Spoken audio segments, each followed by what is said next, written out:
So hi guys, welcome to my YouTube channel. My name is Treasure Kelly, and in this video I'm going to be giving you 6 strong tips on how to score very high in JAMB 2024 or any other year that you're going to write your JAMB. So the first point is be determined, know what you want. You have to actually set your goals and work very hard in order to achieve it. Really your first time writing JAMB. Tell yourself that this JAMB I'm about to write is going to be my first and my last. If you've been writing JAMB and you've not been getting what you want, tell yourself that this is going to be my last JAMB. If the course you want to study, you need 260 or 250 to be able to get that particular course, just put in mind, tell yourself that I am going to score 250 and above, then work very hard to achieve that score. In my case, when I wanted to write my JAMB, I told myself that I'm going to score 280 and above. And I put much effort in order to get that 280 and above. And at the end of the day, I scored 280 and above. So that's just it. You have to be determined. Don't just write JAMB like, okay, let me just try it this year. If I don't get it, I'll try it next year. No. Just put in more effort. Tell yourself what you want, and then other things can come later. So the second point is do not cram past questions. Don't cram past questions because the jam past questions is just like a study guide. It's not where the questions are going to come from. It's going to give you a guide on how the questions is going to be. Many people might tell you, jam repeats past questions. Make sure you read past questions. Past questions are very good when you use it very well. Do not cram it. In my own case, I cram past questions very well. Like I'm very good in cramming. Me and cramming we are like 5 and 6. I cram past questions all the years. My checkpoints, my short guide. I crammed all the years in physics, biology, and chemistry. Like I knew them. So at the end of the day, when I wrote my first jam, they did not repeat any question. It was only one in biology. That is the 40th question that they repeated word for word. Others were new questions. In my second jam, that was the worst of all. They did not repeat any one at all. So just imagine I didn't read my textbook. I didn't do other things to help me with the past questions. I just focused on only cramming the past question. I would have failed jam so bad. So don't hope on the repeat questions. I have past questions. I'm going to read my past questions. No, I didn't say past questions are not good. They are good, but use it wisely, use it well. So the next point is use the right materials. Most students don't use very good textbooks to actually read for JAM, and that's what is mostly their problem. You have to look for a textbook that gives you a very good explanation of all the topics. In my side, I use this textbook, Hidden Facts. I use Hidden Facts for physics and chemistry. Then I use Essential for biology, and it really explains things for me. Most students find it hard to actually use their textbooks and read, but you just have to find the textbooks that give you a very good explanation of what you're looking for. Most students find it very hard to use their textbooks to read because they feel it's confusing. But if you find that textbook that explains things to you, like the way your teachers explain it to you, you find reading very interesting. Here are the 3 things that you need when you are reading for JAM. You need your JAM past question, it's very important. It's used as a study guide, not for you to read it. You need to use it as a study guide. Your jotter and pen to jot down things that you don't know, to jot down things that you need to read on, and to put in points that you need.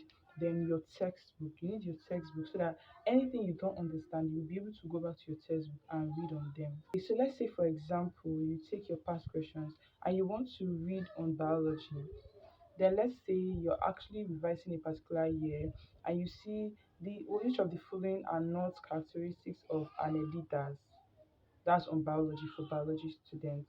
Okay, let's say you do it and you don't know that particular question, and at the end of the day, you fail the particular question and you get the answer because the answer is always in the past question. You don't just look at the answer and be like, okay, yeah, this is the answer. No, you take your jotter and your pen and then you write down an elida, then you write down taxonomy.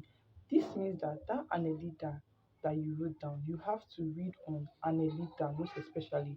But when you're done reading on that Annelida, you go to taxonomy and read on the whole taxonomy, especially the kingdom Animalia, because that's where that particular question came from. So the next time you're actually going to 2012, 2013 to revise your past question. And you see another question on nematoda, you don't have to feel it because the time you read on Annelida, you went back to read on the whole kingdom Animalia. That's just it. It gives you this upper hand. It helps you. And normally, when I wanted to write JAMB, people were like telling me that I need the JAMB syllabus, but as I saw the JAMB syllabus, they were just so much. And there are some students that get discouraged easily when reading. It was just so much, and I was like, wait, am I going to read on all these topics? Am I going to read on this, read on that? I didn't use the JAMB syllabus. This method I'm actually telling you is actually the method I used. Any question, I actually use it in my post UTME, sorry, because I didn't really read well for JAMB. So I use it in my post UTME. So any question that I actually see in the JAMB past questions that I don't know about, I'm going to write it in my jotter. Then when I'm done with that year, I'll go to my textbook and read on that particular topic. At the end of the day, when I finish like 5 years of biology or chemistry, I'll end up getting 5 to 7 topics that I need to read about. I will go back to my textbook and read it. Now, maybe if they set that kind of question again in another year, I'll be able to answer it because I've read on that topic. That's just a very easy way to read for your job. So the fourth point is start early. You need to start early. There are some students that they are very, very good in cramming, they are very, very good in reading. They can read 7 hours straight in a day. I know me, I can't read 7 hours straight in a day because I don't know, like I just can't. You need to start early. Like now we are in December and you want to write jam in April or any other time you need to write jam, you need to start very, very, very early. So that there's some because there are some students that they just can't read so much. At least if you read 1 hour daily before the day of your exam, you find out that you have covered so much. So that's just the thing. You need to be relaxed when reading. You don't need to be reading with anxiety because oh my gosh, the date for the exam is almost near and the rest. So you need to start very early. If you start very early, you end up covering so much. No matter how little you read in a day, if you read for only like 2 hours in a day, if you have started early, you end up covering so much. So that's why you have to start very early. So the fifth point is read everything. You need to read everything. Okay, in my own case, I actually had three jam pass questions that I used: checkpoint, show guide, another local pass question. In my checkpoint, it was 2001 to 2021. I actually revised the whole, like from 2001 to 2021, my chemistry, physics, and biology. I revised all. In my show guide, 2007 to 2022, I actually revised all of them. Why I did that was because as people were telling me they repeat questions, I was like, let's not be as if I'll read 2007, they repeat from 2012. I just have to read everything. If you actually use that method, that when you use a particular, when you do a particular year, then you write it down, the ones that you don't know, and go and read on them. When you're done with all those years, you have covered up a lot, a lot. So the sixth point is practice a computer-based test.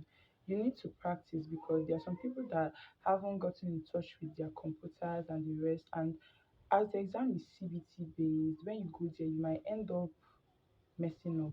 You might know what to write actually, but due to the fact that you're not conversant with the system, you might not be able to know what to do. So the main thing is that you have to go to a CBT center and apply for JAM practice just for you to know how the exam is. You have to set the exam to 2 hours, set it like JAM format. Just behave as if you're writing your JAM, then practice, test yourself so that you know your strengths, you know if time is your problem, you know the particular subject to start with. Like me on my side, I started with physics, then chemistry, then biology, then English because I wanted to start with the subjects that had more of calculation because I felt that if the time was going to be small, I might end up rushing and I might end up forgetting things I know just because the time is limited.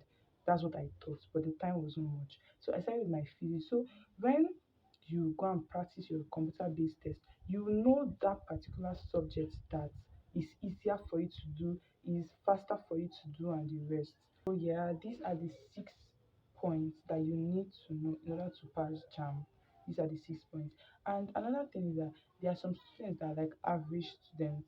Like when I mean they are average students, there are some students that if they see this video, they know very well like how to put it into practice. But there are some students that they see this video, they know they have heard what you said, but to put it into practice is a very very difficult thing for them, and that's not good. Actually, those type of people, you don't need to be intimidated by anybody. Maybe you might see your friends reading 6 hours a day, 5 hours a day, and you can't even look at your book for more than 2 hours.